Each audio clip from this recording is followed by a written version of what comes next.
செயலாளரால் தேர்வு செய்யப்பட்ட கொறடா, பொதுச் செயலாளர் நியமிக்கப்பட்ட கொறடா இல்லை. இன்றைக்கு சொல்கிறார் அவருடைய பேட்டியிலே political party and legislature party, அது அவர் சொல்லலை, லெஜிஸ்லேச்சர் பார்ட்டின்னு சொல்லலை.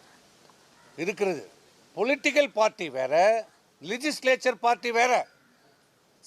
சட்டமன்றத்தினுடைய நிர்வாகத்திலே அரசியலினுடைய கட்சியினுடைய உத்தரவுகள் செல்லாது. சட்டமன்ற உறுப்பினரால் தேர்வு செய்யப்பட்ட நிர்வாகிகள் தான் அதை நிரூபிக்கணும். ஆனால் ஒரு கட்சியினுடைய கொள்கைகளை அமல்படுத்துகின்ற போது அந்த கட்சியினுடைய தலைவர் சொல்கின்றதை அந்த கொறடா மூலமாக உத்தரவுகளை கொடுப்பார். ஆனால் தேர்ந்தெடுக்கப்பட்ட கொறடா, பொதுச் செயலாளரால் நியமிக்கப்பட்ட கொறடா இல்லை. இதை முதலில் தெளிவுபடுத்துகிறேன். முதல்ல அவர் கொடுத்திருக்கிற கடிதம் போலி கடிதம், செல்லாத கடிதம், செல்லாத நோட்டு. அவர் 47 பேர் என்னை ஆதரிக்கிறார்கள் என்று சொல்லி ஒரு கடிதத்தை சபாநாயகரிடம் கொடுத்திருக்கிறார். நாங்கள் எங்களை ஆதரிக்கிறார்கள் என்று சொல்லி 27 சட்டமன்ற உறுப்பினர் கையொப்பங்களை பெற்று நாங்கள் கொடுத்தோம். புதிதாக தேர்வு செய்யப்படுகிற சட்டமன்றத்திலே அந்த கட்சியினுடைய உறுப்பினர் ஒரு கட்சியினுடைய உறுப்பினராக தேர்வு செய்யப்பட்டு சபாநாயகரிடம் கொடுத்த பிறகு சபாநாயகர் அது அங்கீகரிக்கப்பட வேண்டும். இப்போ திமுகவில் கொடுத்துருக்குறாங்க, எதிர்கட்சி தலைவர் மாண்புமிகு உதயநிதி ஸ்டாலினை தேர்ந்தெடுத்திருக்கிறாங்க, அவர் அங்கீகரிச்சிருக்கிறார். அதேமாரி காங்கிரஸில் தேர்ந்தெடுத்திருக்கிறாங்க, விடுதலை சிறுத்தையில் தேர்ந்தெடுத்திருக்கிறாங்க. ஒவ்வொரு கட்சியிலையும் தேர்ந்தெடுக்கப்பட்ட நிர்வாகிகள் பட்டியலை கொடுத்திருக்கிறார்கள், அங்கீகரிக்கப்பட்டிருக்கிறது. இன்றைக்கு திமுக, காங்கிரஸ், விடுதலை சிறுத்தை, கம்யூனிஸ்ட் எல்லாரும் கடிதமும் இன்னைக்கு அங்கீகரிக்கப்பட்டிருக்கிறது. பாட்டாளி மக்கள் கட்சி ஒன்றை தவிர, அண்ணா திமுக, அனைத்து இந்திய அண்ணா திராவிட முன்னேற்ற கழகத்தை தவிர இன்று வரை, இந்த நிமிடம் வரை அங்கே நிர்வாகிகள் பட்டியல் அங்கீகரிக்கப்படவில்லை. என்ன காரணம்? இந்த பக்கம் 47 பேர் கையெழுத்தை, போலியான கையெழுத்தை, நடக்காத ஒரு கூட்டத்திற்கு வேறு எதற்கோ ஒரு சம்பவத்துக்காக பெறப்பட்ட கடிதத்தை தன்னை தேர்ந்தெடுக்கப்பட்டதாக சொல்லி கொடுத்திருக்கிறார். இந்த பக்கம் நாங்கள் பெரும்பான்மை சட்டமன்ற உறுப்பினர்கள் தேர்வு செய்யப்பட்ட திரு வேலுமணி அவர்களுடைய கடிதத்தை கொடுத்திருக்கிறோம். 2 கடிதமும் இப்போ சபாநாயகனுடைய, அன்றைக்கு இடைக்கால சபாநாயகர் இருந்தார், நேற்று தான் சபாநாயகர் தேர்வு நடந்திருக்கிறது. இப்போ அந்த கடிதம் அங்கே இருக்கிறது. இப்படி போலியான ஒரு கடிதம் கொடுத்திருக்கிறார் என்று தெரிந்த உடனே அடுத்த அரை மணி நேரத்திலே அதற்கு ஆட்சேபனை கடிதத்தை நாங்கள் கொடுத்து விட்டோம். சபாநாயகர் இப்போ அன்றைக்கு இடைக்கால சபாநாயகருக்கு உடனடியாக சபாநாயகர் அலுவலகத்துக்கும் சபாநாயகருக்கும் நாங்கள் ஆட்சேபனை கொடுத்திருக்கிறோம். என்னவென்று, அவர்கள் கொடுத்திருக்கிற கடிதம் போலியான கடிதம், அவர் சொல்லியிருக்கிற கூட்டம் நடைபெறவில்லை, அதில் போட்டிருக்கிற கையெழுத்து உண்மை இல்லை, அங்கேயும் கையெழுத்து போட்டிருக்கிறார்கள், எங்களிலையும் கையெழுத்து போட்டிருக்க, இரட்டை டபுள் என்ட்ரி இருக்கிறது. இதை நீங்கள் முழுமையாக விசாரணை செய்யப்பட வேண்டும், ஆய்வு செய்யப்பட வேண்டும், நடவடிக்கை எடுக்க வேண்டும் என்று சொல்லியிருக்கிறோம். இப்போ அதன் அடிப்படையிலே 2 கடிதத்தின் மீதும் இதுவரை நடவடிக்கை இல்லை, யாரையும் அங்கீகரிக்கவில்லை. அனைத்து இந்திய அண்ணா திராவிட முன்னேற்ற கழகத்தின் சார்பாக யாரும், இந்த பக்கம் எடப்பாடி பழனிசாமியும் அங்கீகரிக்கப்படவில்லை, இந்த பக்கம் வேலுமணி அவர்கள் போது 2 பதவிகளும் இன்னும் சட்டமன்ற சபாநாயகரால் அறிவிக்கப்படவில்லை, கொறடா அங்கீகரிக்கப்படவில்லை, கொறடா அங்கீகரிக்கப்படவில்லை. அப்போ அங்கீகரிக்கப்படாத போது அங்கீகரிக்கப்படாத ஒரு கொறடா உத்தரவு எப்படி சொல்லும்? செல்லாது. ஒன்று.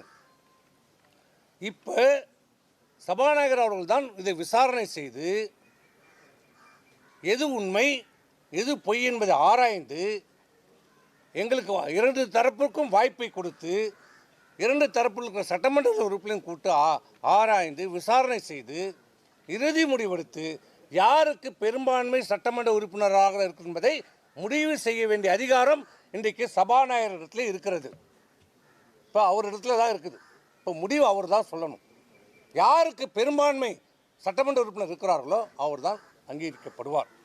இதுதான் சட்டம், இதுதான் நீதி. இதை எல்லாம் மூடி மறைத்து விட்டு எதுவுமே நடக்காதது போல, எதுவுமே தனக்கு தெரியாதது போல இன்றைக்கு அவர் பேட்டி அளித்திருக்கிறார். இப்போ இன்றைக்கு பத்திரிகையில் சொல்லியிருக்கிறார். நாங்கள் இப்போ இருக்கிற உண்மையை பட்டவர்த்தனமாக சொல்லி இதான் நிலைமை. இப்போ நான் எங்கள் பக்கமாக அங்கீகரிச்சுட்டா நாங்கள் ஒன்றும் எங்களுக்கு சொல்லலை, எங்கள் கொறடாக்கு அதிகாரம்னு நான் சொல்லலை. இப்போ ரெண்டு பக்கமே அங்கீகரிக்கப்படாமல் இருக்கிறது. தலைவரும் இல்லை, கொறடாவும் இல்லை. அங்கீகரித்தாதான் அதுக்கு பதவி வரும், அதுக்கு உயிர் வரும். இதுதான் நிலைமை. இதையெல்லாம் மறைத்து விட்டு இன்றைக்கு சட்டமன்ற உறுப்பினர்களை மிரட்டுவதற்காக, அச்சமூட்டுவதற்காக, தன் பக்கம் அவர்களை எப்படியாவது இருக்க வேண்டும் என்பதற்காக இப்படி அவர்களை எங்களை அச்சுறுத்த பார்க்கிறார், மிரட்ட பார்க்கிறார். இதுதான் நிலைமை. இன்னொன்று சொல்லுகிறார், ஏதோ அனைத்து இந்திய அண்ணா திராவிட முன்னேற்றத்தில் இருக்கிற சில முன்னாள் அமைச்சர்கள் பதவி ஆசைக்காக இன்றைக்கு ஆளும் கட்சியோடு ஆதரவாக வாக்களித்திருக்கிறார் என்று. யாருக்கு பதவி ஆசை, யாருக்கு என்பதை அவர் மனசாட்சியை தொட்டு சொல்ல வேண்டும். நான் சொல்கிறேன், உங்களுக்கும் புள்ள இருக்குது, எனக்கும் புள்ள இருக்கிறான், கேட்டுக்கோ. முன்னாள் முதலமைச்சர் அவர்களே, உங்களுக்கு ஒரே புள்ள, எனக்கு ஒரு பையன் ஒரு பொண்ணு. இந்த இடத்துல இப்போ சொல்கிறேன், உங்களுக்கு தைரியம் இருந்தால் வாங்க, என் பிள்ளையை கொண்டாந்து நிறுத்துறேன், உன் பிள்ளையை கொண்டாந்து நிறுத்தா, என் பிள்ளை மேலே தலை மேலே சத்தியம் அடிச்சு சொல்கிறேன். நீங்கள் சொன்னது என்ன என்ன என்ன என்ன சொன்னீங்க? திமுகவோடு உங்களுக்கு உறவும் இல்லை எதுமா? என்ன சொன்னீங்க? 4ஆம் தேதி தேர்தல் முடிந்து வெற்றி பெற்ற சான்றிதழ் வாங்குறோம். நான் 6:30 மணிக்கு வாங்குறேன். வாங்கிட்டு உடனே வீட்டில் கொடுத்துட்டு சென்னைக்கு கிளம்பிட்டேன். வந்து கொண்டே இருக்கிறேன். ஒரு 7:30 மணி இருக்கும் நான் செங்கல்பேட்டை தாண்டும் போது. யார் என்று பேரெல்லாம் கேட்காதீங்க, அதெல்லாம் கேட்காதீங்க, சொல்ல மாட்டேன். திமுகவிலிருந்து 2 முன்னாள் அமைச்சர்கள் எங்கள் லைனுக்கு வர்றாரு. என்னடா இவங்களுக்கு சம்மந்தமே இல்லை, நம்ம கூட வராங்க. முதல்ல நம்பர் தெரியாமல் எடுத்துட்டேன். நான் தான் பேசுகிறேன். என்ன பார்த்து நல்ல பதவியை வாங்கிக்கணும் வாங்க. நம்ம தோத்துட்டோம், என்ன நல்ல அமைச்சர், என்னமோ பேசுகிறாரு, ஒன்றும் புரியல விட்டேன். அப்புறம் இன்னொரு அமைச்சர் வராரு. இல்லை என்னன்னா, நான் 5 வருஷமாக கண்டுக்கல, இப்போ தான் ஃபோன் பண்ணிக்கலன்னு கேட்டேன். இல்லை எல்லாம் நல்லபடியாக போகுது, எல்லாம் நல்லா பார்த்துங்க, நல்லா அமைச்சர் என்னமோ சொல்கிறாங்க, எனக்கு ஒன்றும் புரியல. நாங்கள் தோல்வி இதில் அந்த சங்கடத்தில் விட்டுட்டோம். நைட்டு வந்துட்டோம். காலையில் தான் இதனுடைய விஷயமே எங்களுக்கு புரியுது. காலையில் எங்களுக்கு செய்தி வருது, பொய்ச்சாளர்லேருந்து என்னன்னு பேசுகிறாரு, நம்ம ஆட்சி அமைக்கிறோம். என்ன சொல்கிறீங்க? திமுக நமக்கு ஆதரவு தருகிறது, வெளியிலேருந்து ஆதரவு தருகிறார்கள். நான் டெல்லியில் பேசிட்டேன், எல்லாம் முடிஞ்சிருச்சு. திமுக ஆட்சியில் பங்கெடுக்கலை, அவங்க வெளியிலேருந்து நமக்கு ஆதரவு தருகிறாங்க. அந்த கூட்டணியில் இருக்கிறவங்களுக்கு மட்டும் ஒரு அமைச்சர் கொடுங்க, மீதி எல்லாம் நீங்கள் எடுத்துங்க, நமக்கு ஒரு 25 அமைச்சர்கள் கிடைக்கும். நான் கேட்டேன், இது எப்படின்னா, இந்த இயக்கம் ஆரம்பிக்கப்பட்டது எதனால? திமுகவை எதிர்த்து தொடங்கப்பட்ட இயக்கம். திமுக ஒரு தீய சக்தி, அது அழிக்கப்பட வேண்டும் என்று சொல்லி தொடங்கப்பட்ட இயக்கம். புரட்சித் தலைவர் எம்ஜிஆரால் தொடங்கப்பட்ட இயக்கம் அனைத்து இந்திய அண்ணா திராவிட முன்னேற்ற கழகம், தொண்டரால் தொடங்கப்பட்ட இயக்கம். அந்த இயக்கத்தில் சட்டமன்ற உறுப்பினரா, நாடாளுமன்ற உறுப்பினரா, அமைச்சரா, ஏன் இந்த மிகப்பெரிய தமிழ்நாட்டினுடைய முதலமைச்சரா, இந்த கட்சியினுடைய பொதுச்செயலாளராக இருக்கிற இவர் 54 ஆண்டு காலம், ஒரு தலைமுறை இல்லை, 2 தலைமுறை இல்லை, 3 தலைமுறையாக எங்கள் அப்பா மாவட்ட செயலாளர் எம்பி, இப்போ நான் இருக்கிறேன். அதேமாதிரி இவருடைய அப்பா சேர்மன், இவங்களா எல்லாருமே இங்கே இருக்கிற பெரும்பாலும் பார்த்தீங்கன்னா ஒரு தலைமுறை 2 தலைமுறை. இதுவரைக்கும் திமுகவை எதிர்த்து நாங்கள் அரசியல் செய்து கொண்டு இருக்கிறோம். இப்படி பார்த்த எங்களை திமுக ஆதரவோடு ஆட்சி அமையும் என்று நீங்கள் எப்படி சொல்கிறீங்க? இது என்ன நியாயம் என்று கேட்டால், இல்லைப்பா எல்லாரும் இருந்தோம், வெல்மணி இருந்தோம், அங்கே இருந்தோம், எல்லாரும் இருக்கிறோம். இன்றைக்கி சொல்லலாம், ஏன் கேபி முனுசாமி இருந்தார், அவர் உடனே அதுக்கு ஆமான்ட்டார். அது வேற. எது உடனே அதுக்கு ஒத்துக்கிட்டார். ஆமாம் கரெக்ட் தான் பண்ணுங்கன்ட்டார். அது வேறு. நாங்கள் எல்லோரும் இருந்தோம். இது எப்படி நியாயம்? இது எப்படி மனசாட்சி நம்ம ஏற்றுக்கும்? மக்கள் ஏற்றுப்பாங்களா? மக்கள் விடுப்பா, அதெல்லாம் பார்த்துப்பாங்க. ஏன்னா தொண்டர்கள்லாம் ஏற்றுப்பாங்களா? தொண்டரை நம்ம செஞ்சு அதெல்லாம் சரியாயிடுவாங்கப்பா. ஏன்னா நம்ம மனசாட்சி ஏற்றுக்குமான்னு கேட்டேன். இன்னொன்று சொன்னேன், பொண்டாட்டி வீட்டில் போனால் பொண்டாட்டி விஷம் வச்சு சாவடிச்சிருவான்னு. பசங்க நம்ம பசங்க சொந்த பசங்க காரி துப்புவாங்கன்னு. சும்மா இருந்தேன், சொன்னதை தான் சொல்கிறேன். அங்கே சொன்னேன்ல, இந்த வார்த்தை சொன்னேன்ல, நான் சொன்னேன் இல்லையா? அப்புறம் ஏன் பேசுகிறீங்க? சொல்கிறேன், உண்மையை சொல்லுவோம். சொன்னோம். இல்லைப்பா, இல்லை இன்றைக்கே சொல்லு, இன்றைக்கே முடியாதுன்ட்டாங்க. வந்துட்டோம். இன்னொரு உண்மையை சொல்கிறேன், இது உங்களுக்கு ஏற்கனவே தெரிஞ்ச உண்மை, நீங்கள் ஏற்கனவே வெளியிட்டிருக்கீங்க. இப்போ சொல்கிறேன், கேட்டுக்குங்க. ஏன்னா அவர் இந்த அளவுக்கு எங்களை வந்து குற்றச்சாட்டுறாரு. பதவிக்காக, நாங்கள் ஒரு அமைச்சர் பதவிக்காக எல்லாம் போகிறோம். அப்போ இவர் என்ன சன்னியாசம், இவர் என்ன இதுக்கு வந்த அரசியல் செய்கிறவங்க எல்லாமே பதவிக்கு வரணும் தான் நினைப்பாங்க. இது இப்போ இவர் மட்டும் எதுக்கு இருக்கிறாரு? இன்னைக்கு எதுக்கு? அதிமுக இந்த தேர்தலில் படுதோல்வி அடைஞ்சிருக்கிறது. ஆனால் அதை ஏற்றுக்க மனமில்லாத இன்னைக்கு சொல்கிறார் மிகப்பெரிய வெற்றின்றார். 47 தொகுதியை ஜெயிச்சது மிகப்பெரிய வெற்றின்னு சொல்கிறார். இப்படிப்பட்டவரை பொதுச் செயலராக வச்சுருந்தா என்ன பண்ண முடியும்? இது வெற்றியா? மிகப்பெரிய தோல்வி சொல்கிறார். வெற்றி பெற்றிருக்கிறோம் என்று சொல்கிறார். ஆனால் இதே அம்மா 96 சட்டமன்ற தேர்தலில் தோல்வி அடைஞ்சாங்க. தைரியமாக சொன்னாங்க, இந்த தோல்விக்கு நான் பொறுப்பேற்றுக் கொள்கிறேன் என்று சொன்னாங்க. அவங்க அம்மா, அவங்க பொதுச் செயலாளர், ஆண்மை மிக்கவர், ஆளுமை மிக்கவர். வெற்றியும் கொண்டாடணும், தோல்வி வந்தால் அந்த தோல்வி ஏற்றுக்கிற மனப்பக்குவம் இருக்கணும். அந்த மனப்பக்குவம் இன்னி வரைக்கும் அவர்கிட்ட கிடையாது. 19 தோத்தோம், 21 தோத்தோம், 24 தோத்தோம், 26 தோற்றுவோம். இன்னி வரை எந்த தோல்விக்கும் பொறுப்பேற்கவில்லை அவர். நான் நேற்றே சொல்லிட்டேன், தோல்வி நான் அவரை மட்டும் தனிப்பட்ட முறையில் நான் குற்றச்சாட்டில். இந்த தோல்வியில் எல்லாருக்கும் பங்கு இருக்குது, நாங்களும் ஒத்துக்கிறோம், எங்கள் எல்லாருக்கும் பங்கு இருக்குது. ஆனால் அந்த உண்மையை ஏற்றுக்கொள்ள அவர் மறுக்கிறார்.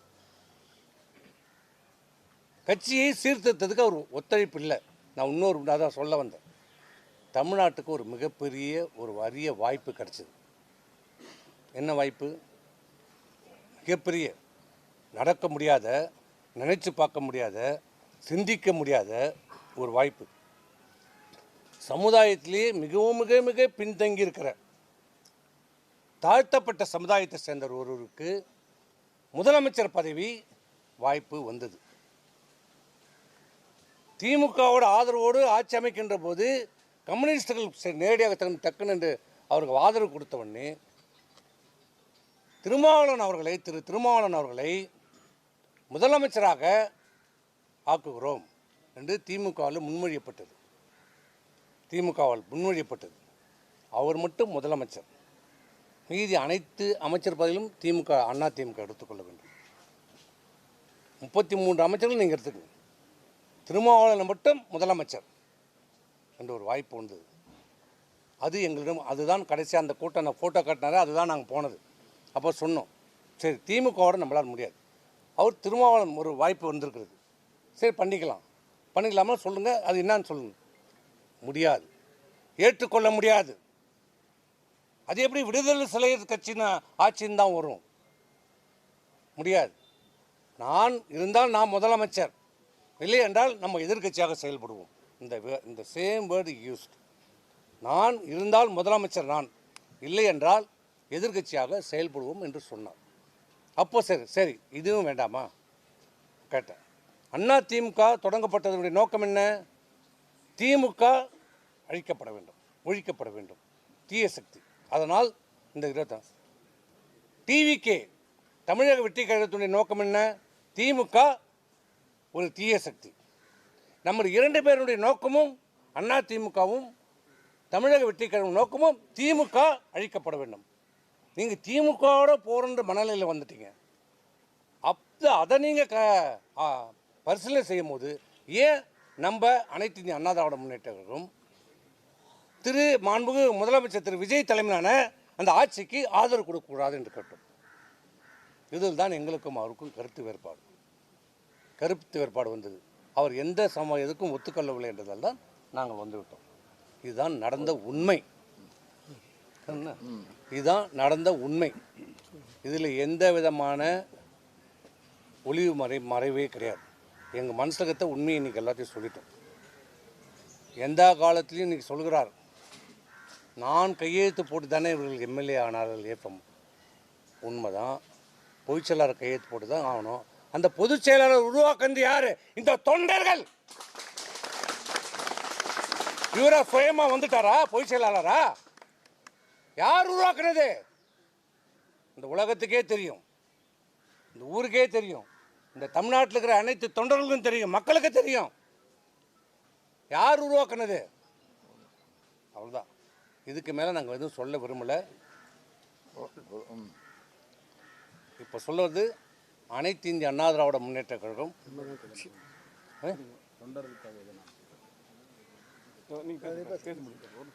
அனைத்து இந்திய அண்ணா திராவிட முன்னேற்ற கழகம் எங்களுடைய தலைமையிலான அனைத்து இந்திய அண்ணா தலைமையிலான நாங்கள் இன்றைக்கு சட்டமன்றத்தில் பெரும்பான்மை உறுப்பினர் இன்றைக்கு ஆதரித்து வாக்களித்திருக்கிறோம். ஒரே நோக்கம், ஒரே எண்ணம். என்ன காரணம் என்றால், எங்களுடைய நோக்கமும் ஆளும் டிவிகேவுடைய நோக்கம் ஒன்று தான். திமுக அப்புறப்படுத்த வேண்டும், திமுக அகற்றப்பட வேண்டும். இதே ஒரே நோக்கம், ஒரே காரணத்திற்காக தான் இன்னைக்கு அனைத்து இந்திய அண்ணா திராவிட முன்னேற்ற கழகம் டிவிகே இந்த ஆட்சிக்கு ஆதரவு அளித்திருக்கிறோம். இதுதான் ஒவ்வொரு அடிமட்ட தொண்டனுடைய உயிர் நாடி. அவன் ரத்த நரம்பு எல்லாம் திமுக எதிர்ப்பிலே வாழ்ந்தது. அதுதான் எங்களுக்கு. இதை தவிர்த்து வேறு எந்த நோக்கமும் இல்லை, வேறு எந்த இதுவும் கிடையாது. ஆகவே இன்றைக்கு தவறான செய்திகளை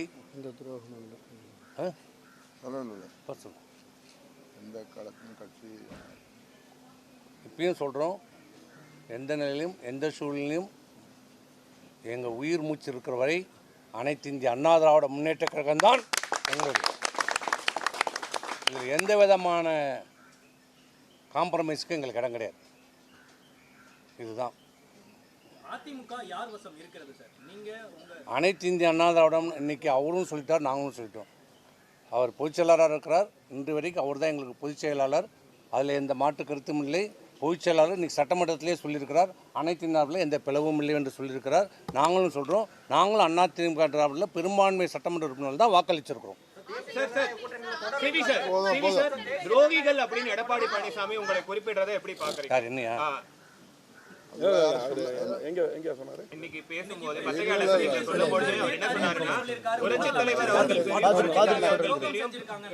ஓட்டு பெற்ற நீங்கள் இப்போ கட்சிக்கு எதிராக செயல்படுறது துரோகத்தின் நிலைப்பாடு அப்படின்னு சொல்லி. இல்லை, இது துரோகம்னா ரைட். இதை ஒரு துரோகம் சொல்கிறாருன்னா, திமுகவோட போகணும்னு சொன்னார். அப்புறம் அது எது? அதுக்கு நீங்களே பதில் சொல்லிக்கணும்.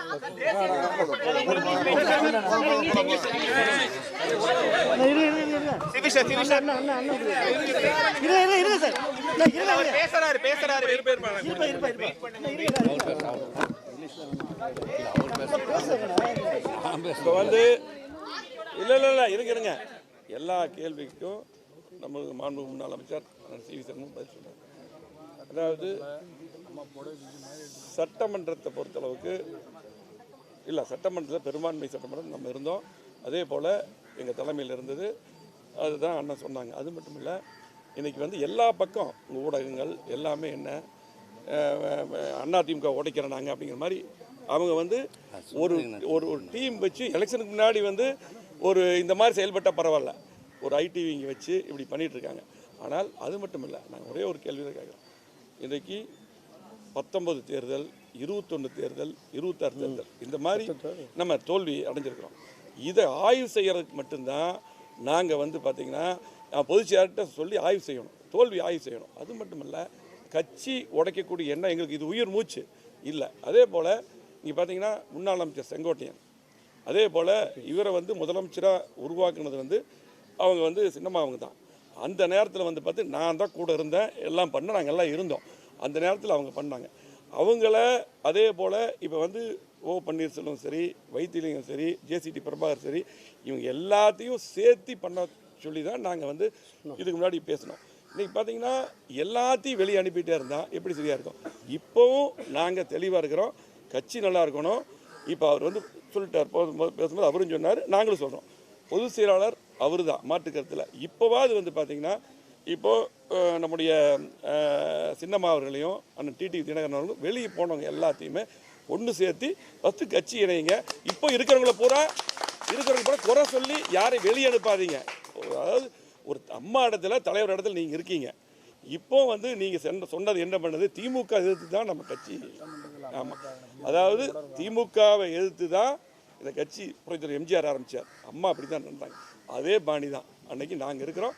அதே போல் தயவு செஞ்சு இனியாவது வந்து வேறு மாதிரி சிந்திக்காமல் இருக்கிறவங்க பூரா வெளியே அனுப்பாமல் எல்லாத்தையும் அரவணைச்சு இந்த கட்சி பலப்படுத்தணும். இதுதான் எங்களுடைய நோக்கம். அதை வந்து தயவு செஞ்சு அவர் செய்யணும். அவ்வளோதான். இன்னும் குறை சொல்லிகிட்டே இருக்கக்கூடாது. நன்றி, வணக்கம்.